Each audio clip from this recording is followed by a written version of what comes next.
आज की दुनिया में एआई यानी आर्टिफिशियल इंटेलिजेंस हमारी जिंदगी के बड़े बड़े फैसले ले रहा है।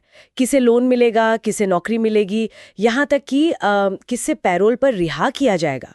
लेकिन ये मॉडल, जिन्हें अक्सर ब्लैक बॉक्स कहा जाता है, आखिर ये फैसले लेते कैसे हैं? क्या हम उन पर भरोसा कर सकते हैं अगर हमें यही नहीं पता कि उनके अंदर चल क्या रहा है? और यही आज की हमारी पड़ताल का सबसे बड़ा सवाल है। हम इसी ब्लैक बॉक्स को खोलने की कोशिश करेंगे। आज हम उन तरीकों को समझेंगे जिनसे विशेषज्ञ एआई के फैसलों के पीछे की वजह जानने और समझाने की कोशिश कर रहे हैं। इस पूरे क्षेत्र को एक्सप्लेनेबल एआई या XAI कहा जाता है। और इस गहरी पड़ताल के लिए हमारे पास काफी दिलचस्प स्रोत भी हैं। अकादमिक शोध पत्र है, एक टेक्स्ट बुक का हिस्सा है, एक कंपनी का ब्लॉग पोस्ट, और जो मुझे सबसे दिलचस्प लगा, रेडिट पर हुई एक बहस भी शामिल है। तो हमारा मकसद एआई को समझाने के मुख्य तरीकों को समझना है, उनके फायदे नुकसान जानना है और इस क्षेत्र की सबसे बड़ी बहस की तह तक जाना है। बिल्कुल, और वो बहस बहुत बुनियादी है।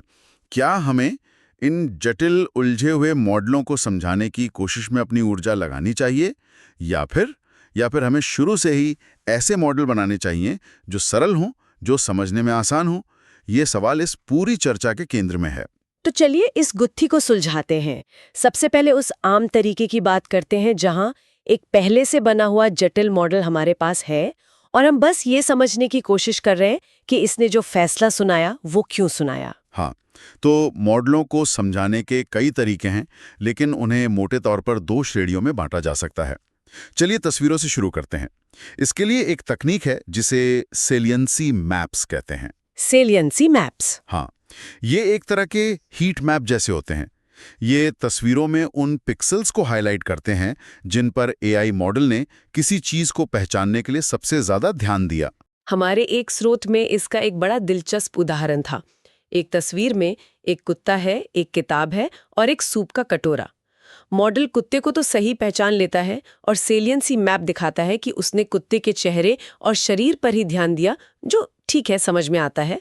लेकिन अजीब बात ये थी कि वो तस्वीर में रखी किताब के कुछ हिस्सों को भी गहरा लाल दिखा रहा था, जैसे कह रहा हो कि मैंने कुत्ते को पहचानने के लिए इस किताब को भी देखा। हाँ, इसका तो कोई मतलब नहीं बनता। सही कहा। और यहीं से XAI की चुनौतियां शुरू होती हैं। ये मैप्स हमें सुराग तो देते हैं, पर कभी-कभी गुमराह भी कर सकते हैं। और ये मैप्स बनाने के पीछे 2 मुख्य तरह के तरीके काम करते हैं। एक है ग्रेडियंट बेस्ड मेथड्स। सुनने में थोड़ा तकनीकी लगता है। हाँ, पर इसका मतलब आसान है। ये तरीके ये देखते हैं कि अगर हम तस्वीर के किसी एक पिक्सल का रंग जरा सा बदल दे तो मॉडल का फैसला कितना बदलता है। जिस पिक्सल को बदलने से फैसले में बड़ा बदलाव आता है, उसे जरूरी माना जाता है। अच्छा, तो ये एक तरह से एआई के दिमाग को ही कुरेद कर देखने जैसा है कि वो किस इनपुट पर ज्यादा प्रतिक्रिया दे रहा है। बिल्कुल। इसी में एक लोकप्रिय तकनीक है ग्रैड कैम। ये थोड़ा अलग है। ये हर एक पिक्सल तक वापस जाने के बजाय न्यूरल नेटवर्क की आखिरी की कुछ परतों तक ही जाता है। इससे एक मोटा मोटा नक्शा तो मिलता है, लेकिन वो ज्यादा साफ और उपयोगी होता है। उसमें शोर कम होता है। ये तो काफी जटिल लगता है। क्या कोई और सीधा तरीका भी है, जैसे बस तस्वीर के हिस्सों को छिपा कर देखने जैसा कुछ, ये जानने के लिए कि क्या जरूरी है? आपने बिल्कुल सही पकड़ा। यही दूसरा तरीका है जिसे पर्टर्बेशन बेस्ड मेथड्स कहते हैं। लाइम और शार्प जैसे लोकप्रिय टूल इसी पर आधारित हैं। ये और भी सीधे हैं। ये तस्वीर के कुछ हिस्सों पर मान लीजिए काला धब्बा लगाकर या उसे धुंधला करके देखते हैं और फिर मॉडल से पूछते हैं कि अब बताओ ये कुत्ता है। अगर धब्बा लगाने से मॉडल का आत्मविश्वास कम हो जाता है तो मतलब वो हिस्सा जरूरी था। तस्वीरों को समझना तो ठीक है, हम देख सकते हैं कि एआई कहाँ देख रहा है, लेकिन मुझे उस लोन वाले उदाहरण में ज्यादा दिलचस्पी है। वहां तो कोई पिक्सल नहीं है, सिर्फ नंबर और तथ्य हैं, जैसे आमदनी, उम्र, क्रेडिट स्कोर। वैसे मामलों में एआई के फैसलों को कैसे समझा जाता है? उसके लिए एक और बहुत शक्तिशाली तकनीक है, काउंटर फैक्चुअल एक्सप्लेनेशंस। सुनने में भारी लगता है, पर इसका मतलब बहुत सहज है।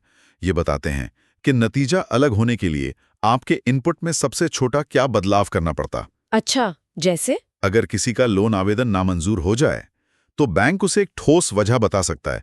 ये नहीं कि आप हमारी नीतियों पर खरे नहीं उतरे, बल्कि ये कि आपकी सालाना आय 45,000 रुपए है।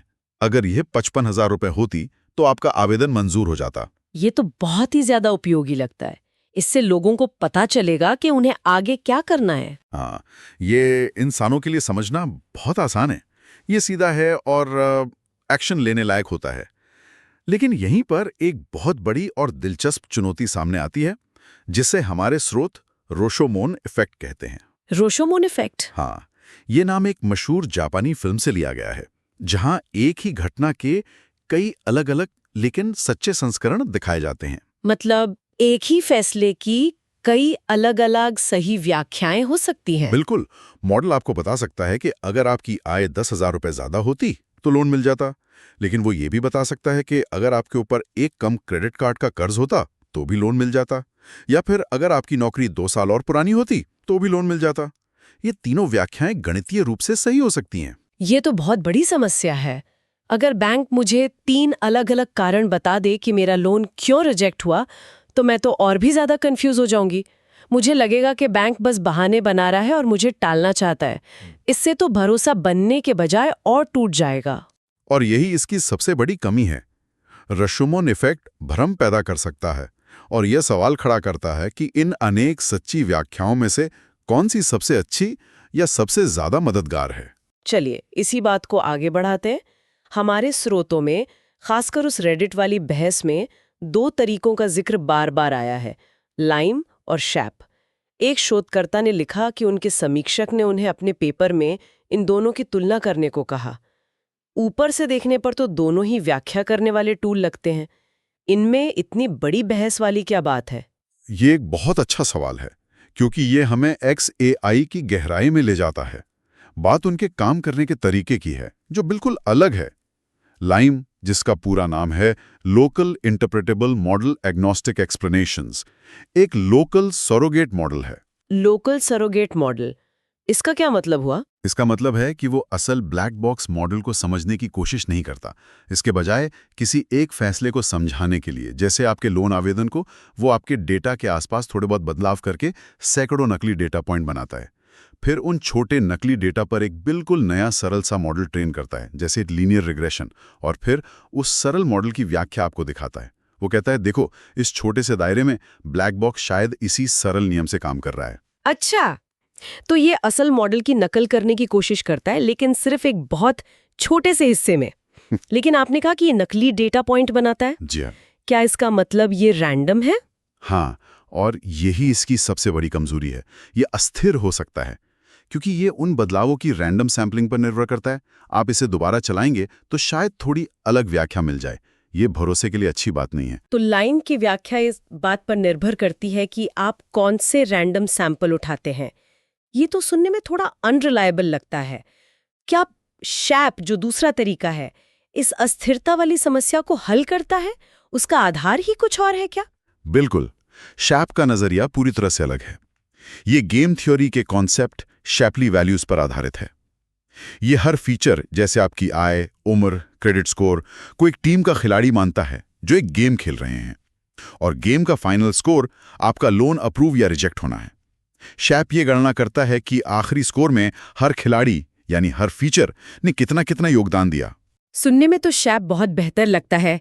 गेम थ्योरी वगैरह काफी अकादमिक और ठोस आधार लगता है। ये ज्यादा स्थिर और भरोसेमंद होना चाहिए। सैद्धांतिक रूप से हाँ, ये ज्यादा मजबूत माना जाता है और इसकी व्याख्याएं स्थिर होती हैं। लेकिन क्या असल दुनिया में ये हमेशा बेहतर काम करता है? यहीं पर वो रेडिट थ्रेड दिलचस्प हो जाता है। एक विशेषज्ञ बताते हैं कि शैप वैल्यूज भी कभी-कभी करप्ट हो सकती हैं। करप्ट? इसका क्या मतलब हुआ? क्या वो गलत जानकारी दे सकती हैं? हाँ, कुछ खास स्थितियों में, खासकर जब डेटा में फीचर्स एक दूसरे पर बहुत ज्यादा निर्भर करते हों, या जब डेटा में नॉन लीनियर सिस्टम हो। इसे ऐसे समझें, मान लीजिए उम्र और आय का असर मिलकर कुछ और ही होता है, जो उनके अलग अलग असर के जोड़ से ज्यादा है। ऐसी स्थितियों में शैप कभी-कभी किसी फीचर के असर को गलत तरीके से दिखा सकता है। तो निचोड़ ये है कि ये दोनों तरीके एक दूसरे का सीधा विकल्प नहीं है। लाइम तेज और सहज है, जबकि शैप ज्यादा सैद्धांतिक लेकिन कंप्यूट करने में धीमा और अपनी चुनौतियों के साथ आता है। तो हम अब तक ये समझ चुके हैं कि ब्लैक बॉक्स को समझाने के कई तरीके हैं। लाइम, शैप, सेलियंसी मैप्स, और उन सब की अपनी अपनी सीमाएं हैं। लेकिन हमारे एक स्रोत में शोधकर्ता सिंथिया रुडिन का एक पेपर है जिसका शीर्षक बहुत सख्त है। वो कहती हैं, please stop explaining black box models for high stakes decisions.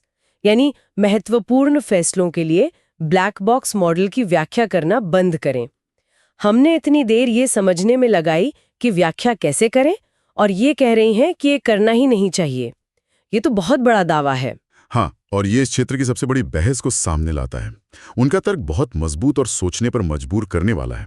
सबसे पहले वो एक बहुत बड़े मिथक का खंडन करती हैं। वो कहती हैं कि ये धारणा की सटीकता मतलब एक्यूरेसी और समझने में आसानी इंटरप्रेटेबिलिटी के बीच हमेशा एक समझौता होता है। ये एक मिथक है।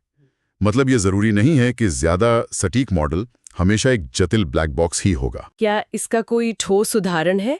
क्योंकि आमतौर पर तो यही माना जाता है कि ज्यादा सटीक नतीजे चाहिए तो मॉडल को जटिल बनाना ही पड़ेगा। बिल्कुल। उनका पेपर तर्क देता है कि खासकर स्ट्रक्चर डेटा के लिए, जैसे कि लोन या पैरोल के मामलों में जहां डेटा टेबल में होता है, एक सरल और समझने योग्य मॉडल अक्सर एक जटिल ब्लैक बॉक्स जितना ही सटीक हो सकता है।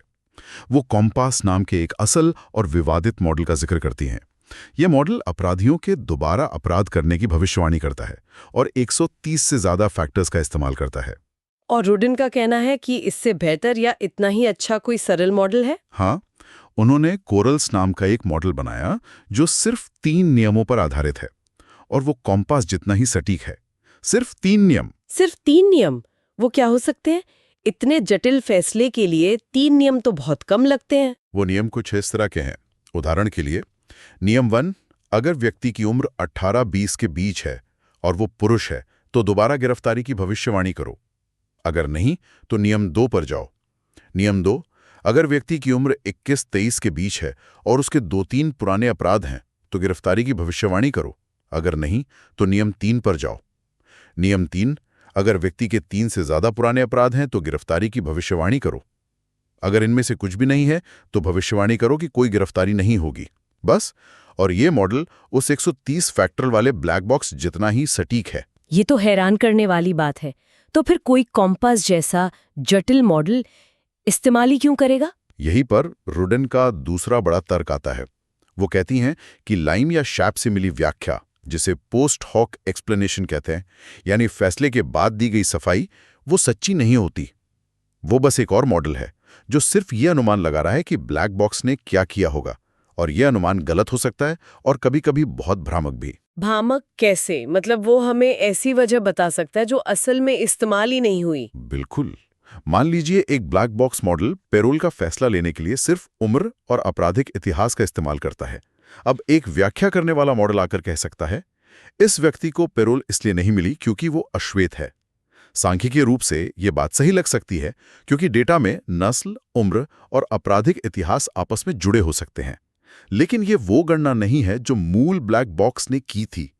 तो ये व्याख्या आपको एक ऐसी कहानी सुना रही है जो है तो भरोसेमंद लगने वाली, पर है झूठी। तो व्याख्या खुद एक झूठ हो सकती है, भले ही वो सुनने में सही लगे। ये तो बिना व्याख्या के रहने से भी ज्यादा खतरनाक है। इससे तो गलत नीतियां बन सकती हैं। सही कहा। और उनका तीसरा का हक सीधा व्यापार से जुड़ा है। कॉम्पास जैसे मालिकाना हक वाले मॉडल मुनाफा इसलिए कमा पाते हैं क्योंकि वो ब्लैक बॉक्स हैं। उनकी तकनीक एक ट्रेड सीक्रेट है। वहीं दूसरी तरफ वो 3 नियमों वाला पारदर्शी मॉडल, उसका कोई बिजनेस मॉडल नहीं है। उसे कोई भी मुफ्त में देख और इस्तेमाल कर सकता है। तो एक तरह से जटिलता को बनाए रखने में एक व्यावसायिक प्रोत्साहन भी है। तो उनका तर्क ये है कि जब हम शुरू से ही एक पारदर्शी और समझने योग्य मॉडल बना सकते हैं जो उतना ही सटीक है, तो हम इन संभावित रूप से भ्रामक और झूठी व्याख्याओं के पीछे क्यों भागें, खासकर जब पैरोल जैसे जिंदगी बदलने वाले फैसले लिए जा रहे हों। बिल्कुल, यही उनका मुद्दा है। वो कहती है, व्याख्या करने की कोशिश मत करो, शुरू से ही समझने योग्य मॉडल बनाओ। ठीक है, तो अब हमारे पास 2 बिल्कुल अलग पक्ष हैं। एक जो कहता है कि ब्लैक बॉक्स हमारी सच्चाई है और हमें उन्हें बेहतर तरीके से समझाने के टूल बनाने चाहिए, और दूसरा पक्ष सिंधिया रुडिन का, जो कहता है कि ये ब्लैक बॉक्स खासकर जरूरी फैसलों के लिए खत्म ही कर देने चाहिए और उनकी जगह सरल मॉडल इस्तेमाल करने चाहिए। क्या इन दोनों के बीच कोई समझौता है, कोई बीच का रास्ता? हाँ, एक बहुत ही दिलचस्प विचार है जिसे हमारे स्रोत हाइब्रिड प्रिडिक्टिव मॉडल कहते हैं। जैसा कि नाम से ही जाहिर है, ये एक सहयोग है, एक टीम वर्क है। इसमें कोई भी इनपुट, जैसे लोन आवेदन, पहले एक सरल, पूरी तरह से पारदर्शी और समझने योग्य मॉडल के पास जाता है। और वो मॉडल क्या करता है?